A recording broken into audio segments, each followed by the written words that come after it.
అసలు కృష్ణలీలలో అద్భుతం ఏంటంటే పుట్టిన పిల్లాడికి నీళ్లు పోసి వాళ్ళు తీసుకెళ్ళి 11వ రోజున ఉయ్యాల్లో వేశారు. ఉయ్యాల్లో వేసి పడుకోబెడదామని ఉయ్యాలా ఊపుతున్నారు. ఏదో ఎవరికి వచ్చిన పాట వాళ్ళు పాడుతున్నారు. అందరూ ఎంఎస్ సుబ్బలక్ష్మి గారు, లతా మంగేష్కర్ అక్కర్లేదు పిల్లల్ని పడుకోబెట్టడానికి. తల్లి ఎవరు ఏదో పాట పాడుతుంది. ఎంతమంది గోపకాంతలు వచ్చి పాట పాడిన నిద్రపోయే.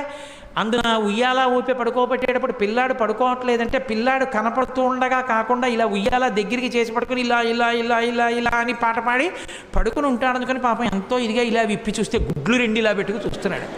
ఏమిటమ్మా పిల్లాడు ఎంతకీ పడుకోడు, ఇదేం పిల్లాడే అని చెప్పి ఆ భుజం మీద వేసుకొని పాట పాడి ఎంతో తిప్పి తిప్పి తిప్పి తిప్పి ఇలా చూడడం కుదరదు కదా.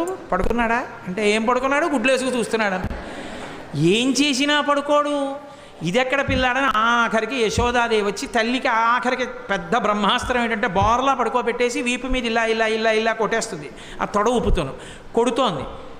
ఎంతకీ పడుకోడు, వీపు చిట్లిపోతోంది. ఇదేమిటి ఆది కూర్మంగా ఉన్నప్పుడు మందర పర్వతం తిరిగినా బాధపడలేదు, కానీ ఈ కృష్ణావతారంలో ఇలా కొట్టేస్తున్నారు నన్ను, ఎందుకు ఇలా ఊపేస్తున్నారు అనుకున్నట్ట.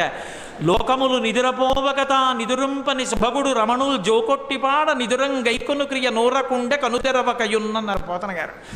ఓహో, ఈ దిక్కుమాలిన ప్రపంచానికి అలవాటు ఉంది, నిద్రపోతుంటారు వీళ్ళు కళ్ళు మూసుకొని. నాకు నిద్రపోవడం అలవాటు లేదు. నేను నిద్రపోతే లోకాలు నిర్వహించేవాడెవరు? నేను పడుకోమని జోకొట్టేస్తున్నారు, నేను కళ్ళు మూసుకోపోతే వీళ్ళు ఇలాగే కొడతారని నిద్రపోయిన వాళ్ళ కళ్ళు మూసుకున్నట్టు.